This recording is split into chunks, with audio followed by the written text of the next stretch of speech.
Okay, let's just dive right into this explainer. Today, we're tackling that immense anxiety you might feel about pairing your heavy, old-world cast iron pans with an ultra-sleek, new-world induction cooktop. I mean, picture this, right? You're staring at your rugged, heavy piece of metal that looks like it literally belongs over a campfire. And then you look down at your fragile, mirror-like glass stove, and you're just wondering if putting them together is basically begging for broken glass or ruined cookware. It's this sudden wave of panic that a lot of us feel. So, is mixing heavy cast iron and glass induction just a total recipe for disaster? Well, spoiler alert, absolutely not. In our survival guide today, we're going to walk through why these two are actually a perfect match. We'll quickly cover the science behind them, the real risks of shock and scratches, some strict rules for safe heating, and finally, exactly how to protect that pristine glass. All right, moving right into part one, a match made in heaven, where old meets new. Now, on the surface, this really looks like a Beauty and the Beast kind of situation, doesn't it? You've got your cast iron, which is rugged, heavy, poured straight from molten iron. And then you've got the induction cooktop, delicate, smooth, flat glass run by these super sensitive digital touch controls. But here's the kicker. Because cast iron is 100% magnetic right out of the box, their literal molecular connection makes them completely compatible. No special plates, no weird adapters. They are, functionally speaking, totally meant for each other. So let's look at part two, how induction actually works, or as I like to call it, the electromagnetic magic. To understand why they work so perfectly together, we really have to look under the hood. You see, induction doesn't use a traditional hot element.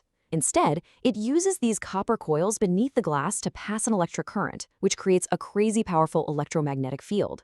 This field literally strikes the iron molecules inside your cast iron pan, causing them to vibrate rapidly and generate heat. So the absolute crucial point here is that the cooktop itself doesn't actually get hot. The pan literally becomes the heat source, completely skipping the middleman. And honestly, this brilliantly illustrates why induction is so highly praised right now. A traditional gas stove, it's only about 30 to 40% efficient. The rest of that heat just radiates out into the room, making your whole kitchen hot and sweaty.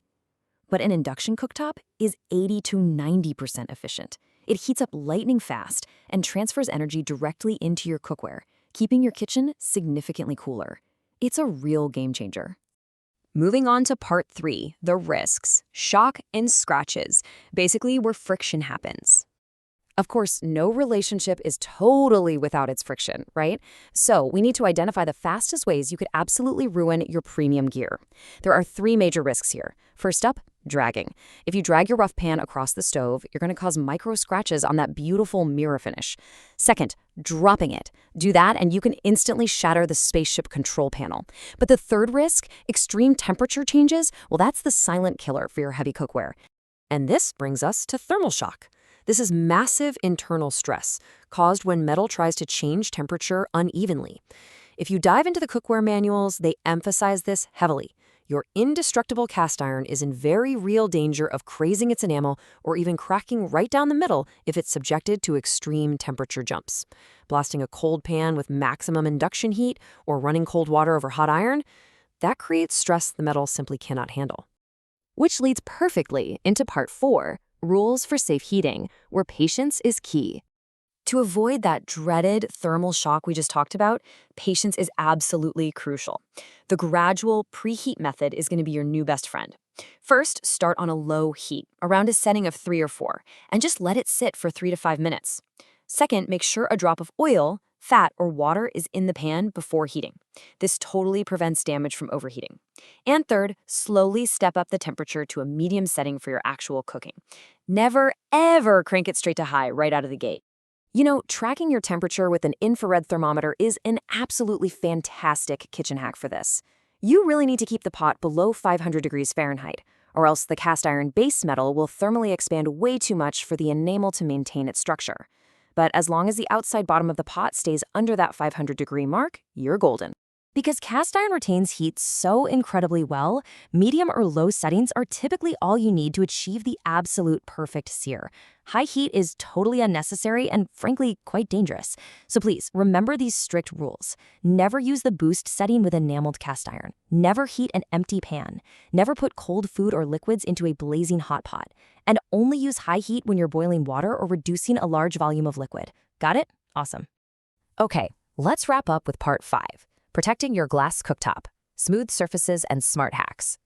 So let's dive into protecting that beautiful glass surface from the heavy iron. This is where a few simple habits and clever hacks can literally save your stove. Your very first line of defense is choosing the right pan.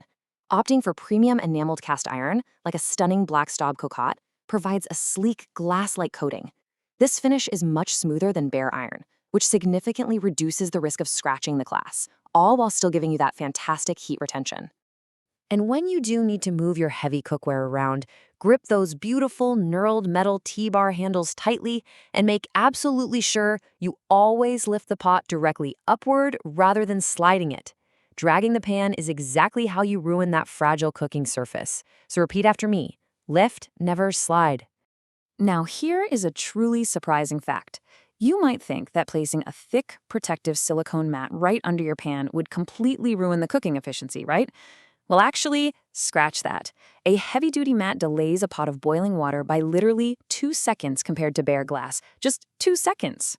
Because the magnetic fields pass right through silicone like it isn't even there, adding a mat is the absolute ultimate hack to protect your glass.